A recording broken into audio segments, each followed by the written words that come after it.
Shooters have existed for a very long time, and multiplayer shooters have existed for almost as long, because we quickly figured out that shooting at other players is quite fun. And in this long lifespan of multiplayer shooters, they evolved a lot in many aspects, but what is interesting to think about is that we're still playing the same game modes we played 20 years ago. New Call of Duty and Halo games don't stray away from the formula they figured out a while ago. Counter-Strike games are essentially the same they were 2 decades ago. Hero shooters are just copying each other's homework, and I'm not trying to say that it means those games are better, or that games used to be better back in the day. I'm a fan of a bunch of those games and I like those genres, and I wait for developers to come out with good games that do the same thing I'm familiar with. But sometimes there needs to be something new. Someone has to innovate and experiment with new ways to shoot each other in 3D space. And in recent years, one game did. While it might not be the best game I played in my life or even the best shooter I've played in my life, I don't think I've been impressed by a first-person multiplayer shooter in the same way probably since I was a kid. There was a different level of excitement I experienced when I first got into it because of how impressively unique it was. And I'm of course talking about the finals.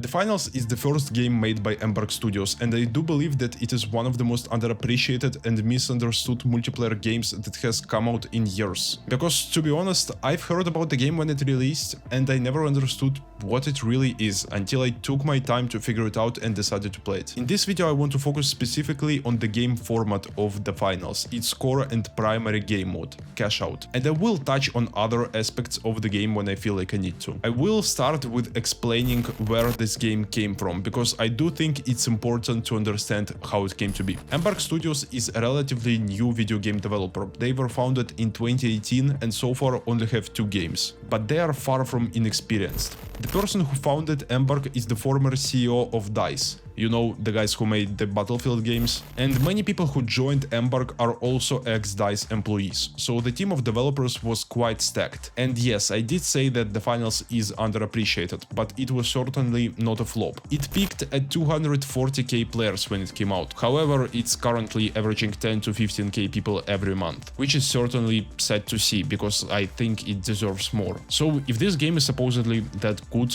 why did it drop so much of its player base? Based off the charts, it seems like many people checked the game out and decided that they don't want to stick around. And I believe that the reason is wrong expectations. And you can't even blame Embark here, because to be honest, I have no fucking idea how they could properly market this game because of how different it is. A lot of people believed that The Finals is another battle royale, which is something that wasn't getting people all that excited in 2023. Battle royale is a very oversaturated genre, and people are simply tired of another battle royale game coming out. I was one of those people too, to be honest. I did initially think that the game was a battle royale until I actually watched a video explaining what the game is. It is extremely easy to market a new battle royale game coming out. You just say BR and 90% of people already understand what your game is. Drop on the map from the sky, loot weapons of different quality, run away from the circle and stay the last person alive. Everyone's familiar with it. But then you try and introduce someone to The Finals, and you gotta go like, so the game is 3v3v3v3 and you play on a medium-sized map, and there are multiple objectives at the same time which each team could go for, and then you pick up this thing and start playing capture the flag, and you can respawn if you die, but not infinitely, and your teammates can revive you too, and the entire map is also destructible. That's it.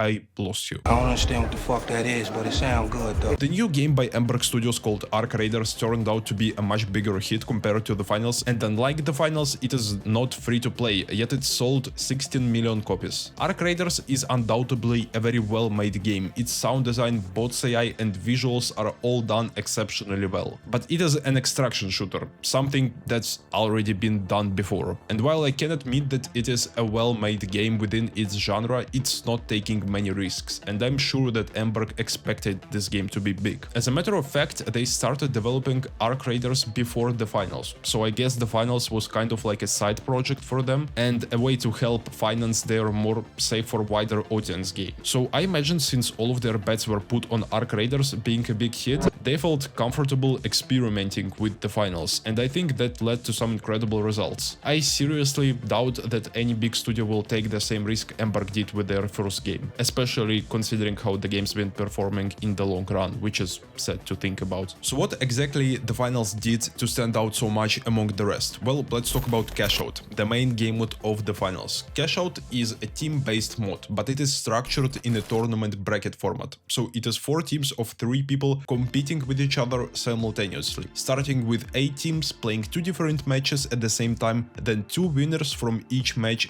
going to round 2, and finally 2 best teams competing with each other for the first place. Even without getting into the details of gameplay, I think this style of matches alone stands out like crazy. What other multiplayer shooter structures their game like a tournament? And to be honest with you, I think taking the first place with your team in the finals feels more satisfying than winning in a battle royale game, but it might just be me. I should also mention that there is a quick cash mode, which is a faster version of the game in which you play only one match with 3 teams instead of 4. Some might prefer that, but I believe that the game was mostly built around the tournament side of things. To win the game in the finals, your goal is to earn more money than enemy teams by the end of the match. So instead of kills or objectives, you have essentially a score your team has to raise throughout the match. There are multiple ways to earn the money, but there is a core objective every team is fighting for: cash boxes. At the start of your match, a vault spawns. One of the teams has to come and open the vault to receive a cash box. Opening this vault gives your team $1,000. After that, you have to deposit this cash box into a cash out station.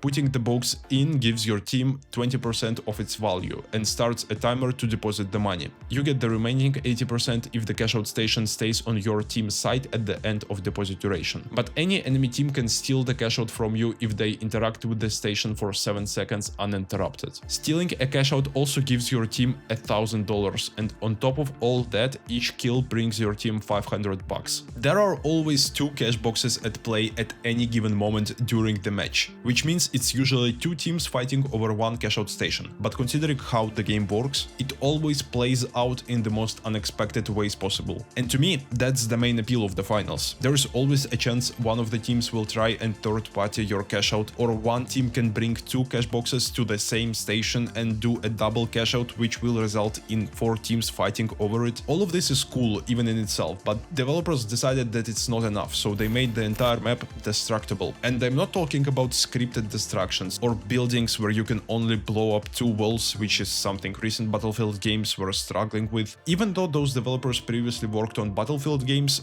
I think they managed to completely outdo themselves. Those maps are designed to be destroyed. Floors are collapsing on each other from explosions, debris constantly creates unexpected terrain to fight on, any cover you try and take can be just removed, forcing you to reposition. And in all of that chaos, the most important object on the map, the cash out station, is not stationary at all. It falls down if you blow up the floor below it. You can hook it to bring it with you wherever you want, or to stall enemies trying to steal it. You can throw an anti-gravity grenade and send it flying into the sky with all the other parts of collapsed buildings. This game offers so much creative skill expression to the player, it's honestly insane. And that also results in absolutely unique scenarios you will experience each game. The game in many ways feels like a sandbox. You are given an objective to fight for, but from here on out, you are not limited by anything other than your HP bar and the timer. But of course, you can do literally everything in this game. You have to choose a loadout. loadout. So let's discuss that part because it is essential to how you interact with the game. I am tired of heroes. There are a bunch of hero shooters with characters you can pick who all have different abilities. Then there are battle royales where you drop on the map and search for loot. Then there are battle royales that have heroes with abilities and items you can find around the map. I don't care about any of that shit. Give me a blank guy with many equipment choices I could choose from and let me make my own loadout. We truly don't get enough of that stuff outside of like Call of Duty and Battlefield, but those don't even offer you a fraction of visual customability the Finals has. Before we get to the gameplay side, I want to quickly talk about cosmetics in this game, even though it has nothing to do with the main point of this video, but I want to praise it anyway. You don't get a couple boring agents to choose from in the Finals. Here you can entirely customize your character, including their face, body type, skin color, hair, outfit, even the nails. I want to see more of that in games. Cool designed characters are always welcomed, but give me some variety, god fucking damn it. And I could also keep going and praise the monetization system in the Finals, which is significantly better compared to most games you can play for free now, but I will calm down and get to the point. Even though you don't have any heroes in the Finals, you have 3 character archetypes to choose from: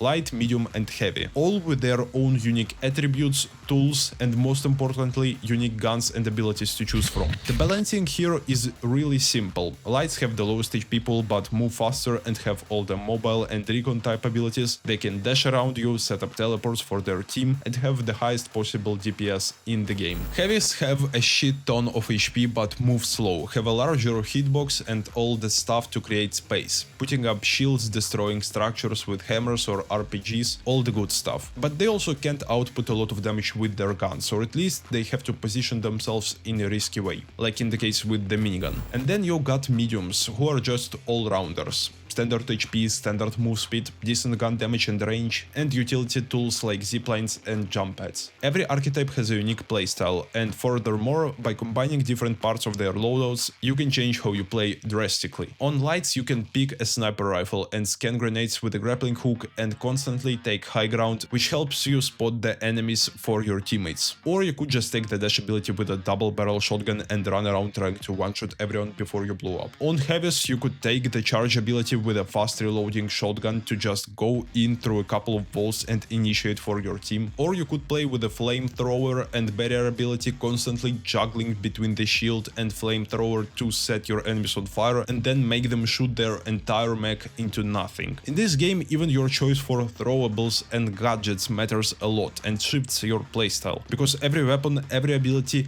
and every gadget has its own unique purpose in this game and it wasn't added there just to fill up space. And also, I love it so much that you can only have one primary weapon with no secondary, and they treat handguns as primary guns in this game. Pistols are so fucking cool and I hate when games just make them a weak alternative option. Everything in this game works together. Every mechanic, every gimmick, everything is thought out to offer you one of the most entertaining and unique experiences in all of FPS genre. But despite all that, the game remains niche nowadays. Do I think it deserved more love? Yes. Do I think this game could be mainstream? Yes, I don't think it's as complicated as a lot of people think it is, and it could be played casually by many. Do I know how developers could make that happen? No, I'm a fucking idiot.